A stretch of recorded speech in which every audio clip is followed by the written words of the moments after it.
कैसे हो बच्चों? तो बच्चों आज हम क्या करेंगे? आज गुडविल वाला चैप्टर कर रहे थे ना हम लास्ट क्लास में। तो आज हम करते हैं वैल्यूएशन ऑफ गुडविल की वैल्यूएशन करना सीखते हैं। तो देखो बेटा, लास्ट क्लास में हमने क्या सीखा था? गुडविल की वैल्यूएशन करने के 3 मेथड होते हैं। एक होता है एवरेज प्रॉफिट मेथड, एक होता है सुपर प्रॉफिट मेथड और एक होता है कैपिटलाइज वैल्यू मेथड। ठीक, आज हम करते हैं एवरेज प्रॉफिट मेथड। अगर एवरेज प्रॉफिट मेथड की बात करें तो एवरेज प्रॉफिट मेथड भी दो तरह का होता है। एक होता है सिंपल एवरेज प्रॉफिट मेथड और एक होता है वेटेड एवरेज प्रॉफिट मेथड। तो सबसे पहले कवर करते हैं simple average profit method. Weighted average profit method भी लगभग ऐसा ही होता है, थोड़ा सा फर्क है बस, एवरेज प्रॉफिट निकालने में डिफरेंस आते हैं, बाकी रूल यही लगते हैं। ठीक, तो सिंपल एवरेज प्रॉफिट मेथड में सबसे पहले हमने देखो स्टेप बाय स्टेप करते हैं। सबसे पहले क्या निकालना है? कैलकुलेट एवरेज नॉर्मल प्रॉफिट, है ना? तो एवरेज प्रॉफिट कैसे निकालोगे? Sum of profits of given years divided by number of years. For example, अगर मैं दूसरा, देखो बच्चे, कोई बिजनेस खरीदना चाहता हूं, तब ज्यादातर गुडविल की रिक्वायरमेंट तभी तो पड़ती है ना, शेयर परचेज बिजनेस को खरीदते वक्त, बेचते वक्त, है ना? तो मैं ये देखना चाहता हूं ना कि भैया उसके प्रॉफिट कितने थे पिछले सालों में, पिछले 5-6 सालों में, 4 साल में, 5 साल में, जो भी एक मैं एक पीरियड से देखना चाहूंगा, तो एवरेज प्रॉफिट चेक करूंगा। तो मैं क्या देखती, सबसे पहले क्या निकालता हूं? Calculate average profit. Average profit का फार्मूला क्या होगा? Sum of profit divided by number of years. और फिर क्या निकालूंगा? गुडविल। गुडविल क्या होगा? जो एवरेज प्रॉफिट निकालोगे इसको नंबर ऑफ ईयर परचेज से मल्टीप्लाई कर देना। और बच्चे टेंशन मत लेना, ये नंबर ऑफ ईयर परचेज हमें क्वेश्चन में हमेशा दिया होगा, कितना नंबर ऑफ ईयर परचेज है ना? तो बात तुमको क्या कहोगे? सर ठीक है, बात तो ठीक है ये वाली, है ना? इसे किसी एग्जांपल से समझाओ। चलो एग्जांपल से समझते हैं।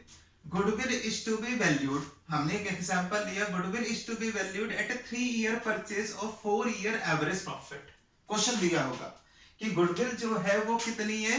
3 इयर्स परचेज है। किसका 3 ईयर परचेज बच्चे? Average profit of last 4 years. बिल्कुल क्लियर क्वेश्चन में दिया होगा कितने साल का एवरेज प्रॉफिट निकालना है, कितना नंबर ऑफ ईयर परचेज है।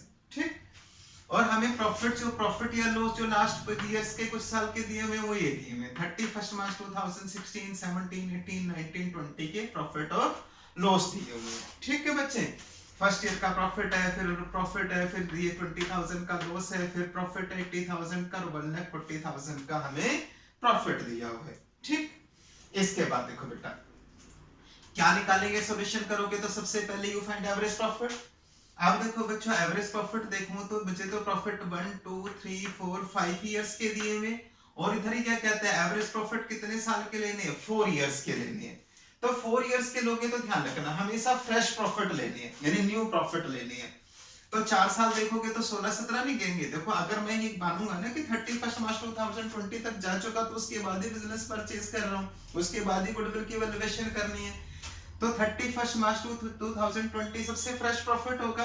फिर क्या होगा? 19, 18, 17, तो लास्ट 4 इयर्स के प्रॉफिट लोगे तो ये वाले प्रॉफिट्स लोगे।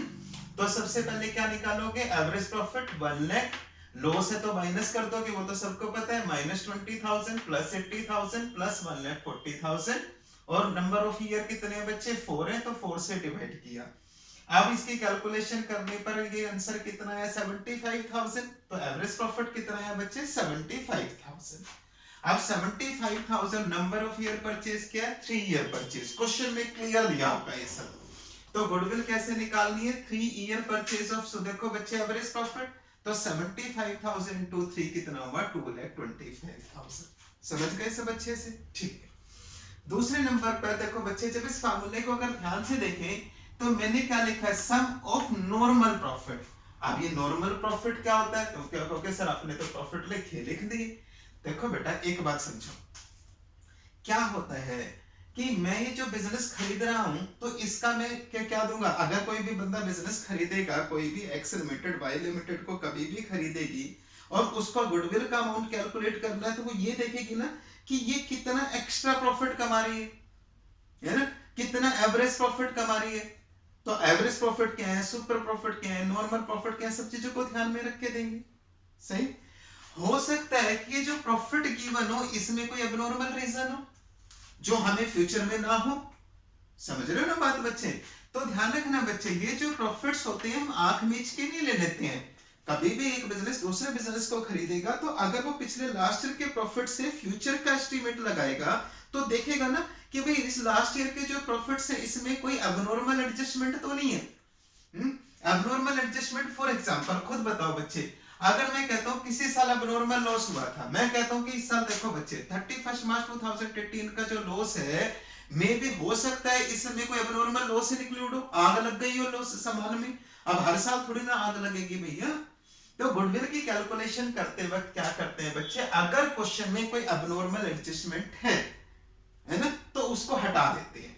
तो इसीलिए मैंने क्या लिखा, sum of normal profit of given years. तो गुडविल की कैलकुलेशन करने की ज्यादातर जरूरत कहां पड़ती है, जब मुझे पूरा बिजनेस बेचना हो या फिर क्या करना हो बच्चे, कुछ पोर्शन बेचना हो बिजनेस का, तभी तो गुडविल की अमाउंट निकालने की ज्यादातर जरूरत पड़ेगी ना।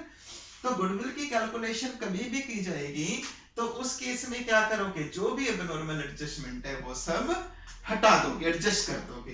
तो कैसे करोगे, देखो बच्चे, कैलकुलेशन ऑफ नॉर्मल प्रॉफिट कैसे करोगे, नेट प्रॉफिट लिखोगे जो भी दिया होगा। नेट प्रॉफिट के बाद इसमें अगर कोई एबनॉर्मल लॉस है तो क्वेश्चन में लिखा है कि इस प्रॉफिट के अंदर कोई एबनॉर्मल लॉस इंक्लूड है। एबनॉर्मल लॉस क्या होते हैं, जैसे सपोज करो लॉस बाय फायर हो गया, कोई फिक्स्ड एसेट बेची, उस फिक्स्ड एसेट को बेचने से कुछ लॉस हुआ। एबनॉर्मल मतलब नॉर्मल नेचर के लिए एक्स्ट्रा है, तो वो हर साल नहीं होते हैं, वो कभी कभी होते हैं। तो इसलिए हम ये मान के चलते हैं भैया पास्ट में हो गए होंगे, फ्यूचर में नहीं होंगे ये, तो उनको हम हटा देते हैं। तो ध्यान रखना बच्चे, एबनॉर्मल लॉस होने से प्रॉफिट क्या हो जाते हैं, कम हो जाते हैं, है ना। हटाने के लिए क्या करोगे, रिवर्स करोगे। तो कोई एबनॉर्मल लॉस को हटाओगे तो क्या करोगे, प्लस करोगे। एबनॉर्मल गेन को हटाओगे तो क्या करोगे, माइनस करोगे। ठीक है बच्चे, ये बात समझ में आ गई। ठीक है, चलो दूसरे नंबर पर अगर देखो बच्चे, सीधी सी बात है, अगर मैं कोई बिजनेस खरीदने जा रहा हूँ तो उस वाले केस में मैं देखूंगा कि भैया ये बिजनेस जो है ना, ये बिजनेस खरीद के मुझे कितना प्रॉफिट होगा, तभी तो मैं अमाउंट एक्स्ट्रा दूंगा ना बच्चे, प्रॉफिट देखकर। अब मैं देखता हूँ यार कुछ एक्सपेंसेस तो ऐसे जो ये करते ही नहीं है। फॉर एग्जाम्पल देखो बच्चे, अगर मैं कोई बिजनेस खरीद रहा हूँ, मैंने देखा कि तो यार पूरी की पूरी फैमिली लगी हुई है इसमें। अब कोई सपोज करो देखो बच्चों, उन्हीं का कोई फैमिली मेंबर है, वो मैनेजर बना हुआ है, उसको वो सैलरी नहीं देते, है ना, उसको सैलरी की कोई एडजस्टमेंट ही नहीं की हुई उन्होंने। अब मैं देखूंगा यार अगर मैं ये बिजनेस करूंगा तो मुझे तो सैलरी पे करनी पड़ेगी ना।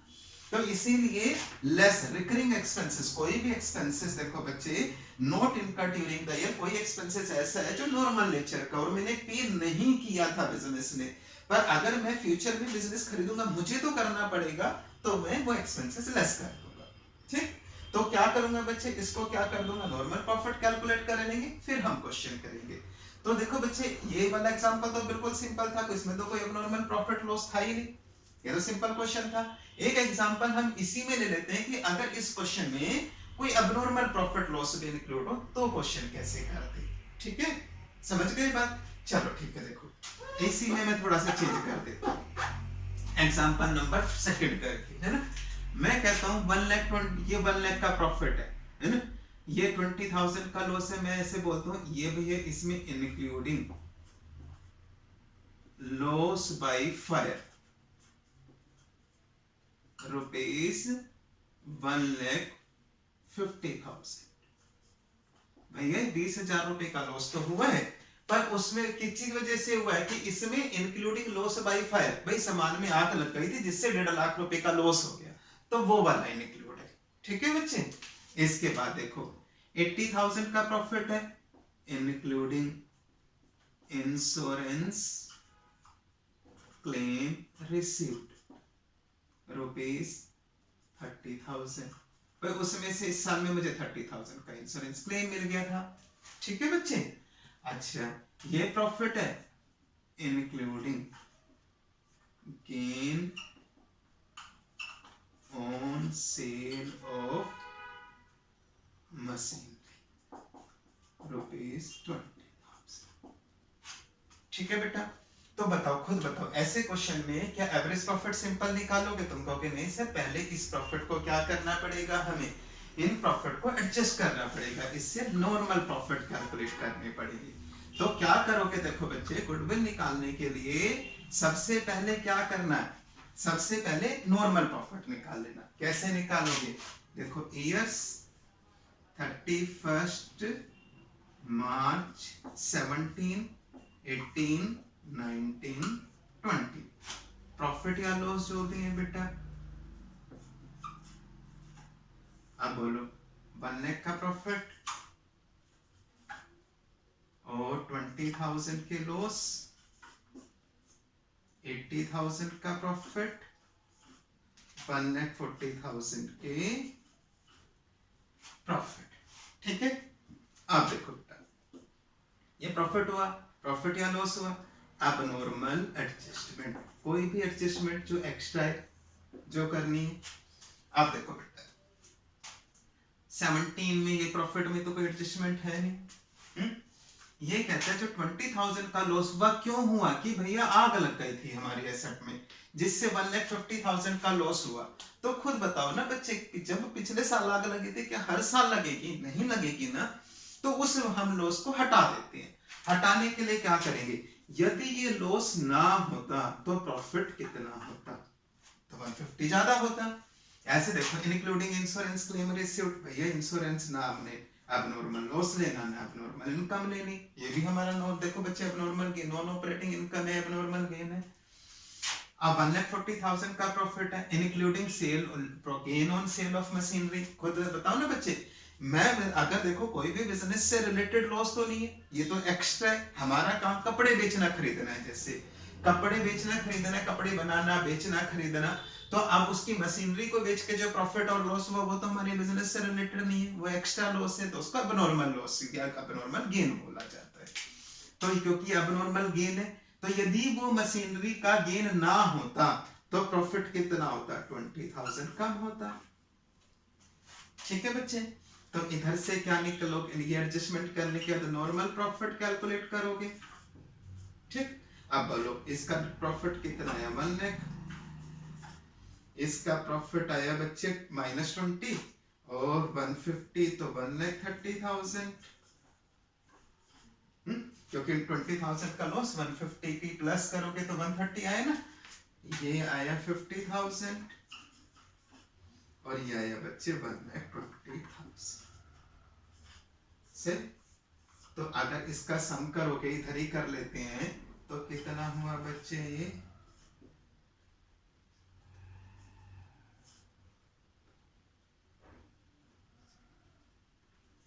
4 लाख।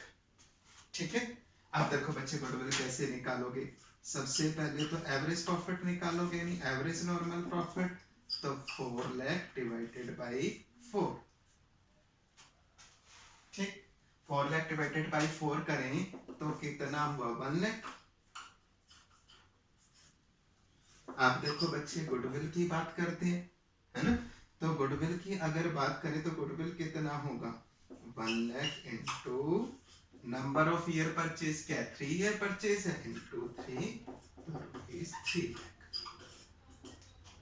समझ गए? देखो बच्चे बात, तो सबसे पहले समझो, अगर कोई एबनॉर्मल प्रॉफिट लॉस इंक्लूड नहीं है तो सिंपल एवरेज प्रॉफिट निकालो, गुडविल निकाल दो। अगर ये प्रॉफिट हमें दिए हुए उसमें एबनॉर्मल प्रॉफिट या एबनॉर्मल लॉस कुछ एक्स्ट्रा एडजस्टमेंट है या कोई रेक्टिफिकेशन करनी है, एरर हो गई है तो उनको कर दो, है ना। तो ये एडजस्टमेंट करने के बाद नॉर्मल प्रॉफिट कैलकुलेट करो, उससे गुडविल निकालो। समझ गए बात? ठीक है, तो देखो बच्चे एवरेज प्रॉफिट में सिंपल एवरेज प्रॉफिट हो गया हमारा एक एग्जांपल से। तो एक एग्जांपल लेते हैं हम, क्या नाम है, वेटेड एवरेज प्रॉफिट का। तो पहले ये कॉपी कर लो, फिर वेटेड एवरेज प्रॉफिट करते हैं।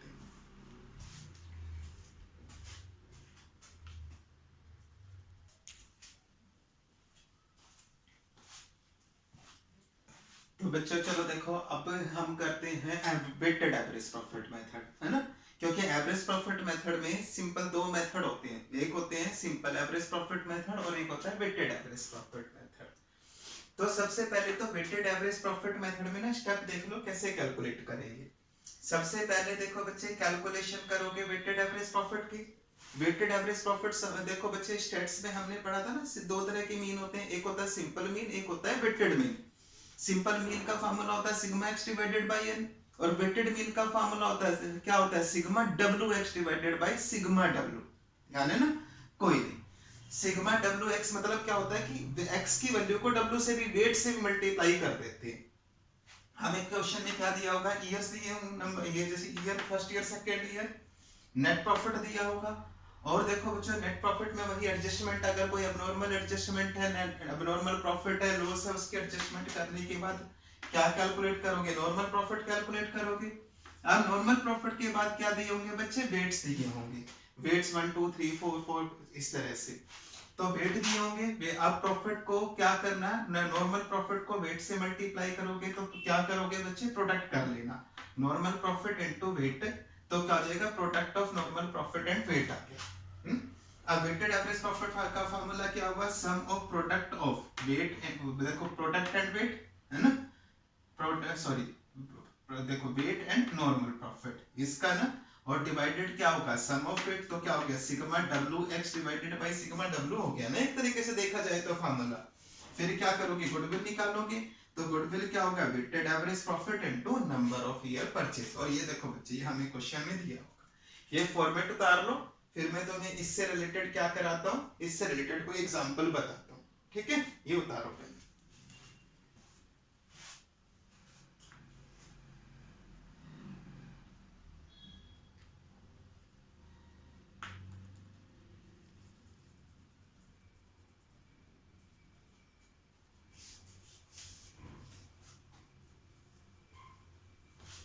हो गया बच्चे कॉपी, चलो ठीक है। देखो अब हम बात करते हैं एक एग्जांपल की। मैंने एक एग्जांपल लिया, goodwill is valued at 3 year purchase of the weighted average profit of last 5 year. ये हमें क्वेश्चन में दिया होगा, कितने ईयर परचेज है बच्चे, 3 ईयर परचेज, किसका, weighted average profit of last 5 years का। तो हमें 5 ईयर्स के प्रॉफिट्स भी दिए होंगे और देखो बच्चे वेट भी दिए होंगे। तो हमें क्वेश्चन में क्या दिया, 31 मार्च 2015, 16, 17, 18, 19 के प्रॉफिट्स दिए हमें। फर्स्ट ईयर का प्रॉफिट 10,500, 8,000, 11,500, 13,500 एंड 19,000। फिर वेट दिए हुए 1 2 3 4 5। अब इसको देखो बच्चों, टेबल बना करके सबसे पहले क्या करोगे, वेटेड एवरेज प्रॉफिट के लिए काम करते हैं। तो ईयर्स 31 मार्च 15, 16, 17, क्योंकि हमें 5 साल चाहिए ना बच्चे, 1 2 3 4 5, ठीक है बिल्कुल, है ना।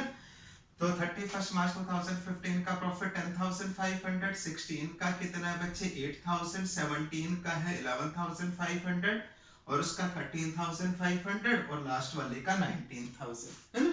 आप क्वेश्चन में कोई एब्नॉर्मल एडजस्टमेंट तो है नहीं, इंक्लूडिंग लॉस बाय फायर वगैरह कुछ इस तरह के एडजस्टमेंट तो कोई नहीं है, तो यही हमारे नॉर्मल प्रॉफिट हो गए। वेट हमें दिए हैं 1 2 3 4 5, ठीक।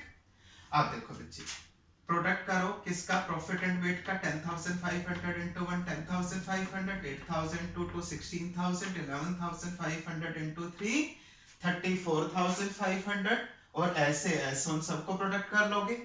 तो अब देखो बच्चों सम ऑफ प्रोडक्ट कितना है मेरा 2,10,000 और सम ऑफ वेट कितना है 15, है ना। तो वेटेड एवरेज प्रॉफिट कितना होगा, 2,10,000 डिवाइडेड बाय 15, तो ये कितना है 14,000। अब गुडविल कैसे निकालनी, गुडविल जो है वेटेड एवरेज प्रॉफिट का कितना ईयर परचेज है, 3 ईयर परचेज, तो कितना होगा 14,000 2 3 42,000। आंसर आ गया, बिल्कुल सही, समझ में आ गया, कोई दिक्कत कोई परेशानी तो इसमें होनी नहीं चाहिए क्योंकि सिंपल सी कैलकुलेशन है, ठीक है बच्चे। तो अब हमारा क्या हुआ, अब हमारा क्या हो गया बच्चे, एवरेज प्रॉफिट मेथड कंप्लीट हो गया है ना। इससे रिलेटेड असाइनमेंट वगैरह जो भी मैं भेजूंगा उसको कर लेना। तो अब नेक्स्ट क्लास में हम क्या सीखेंगे, नेक्स्ट क्लास में सीखेंगे सुपर प्रॉफिट मेथड और कैपिटलाइजेशन वैल्यू मेथड, समझ गए, ठीक है। और ज्यादा एग्जांपल मेरे हिसाब से कराने की जरूरत नहीं है, कुछ पीडीएफ फाइल में भेज दूंगा, ठीक है बच्चों। चलो आज की क्लास में इतना रखते हैं।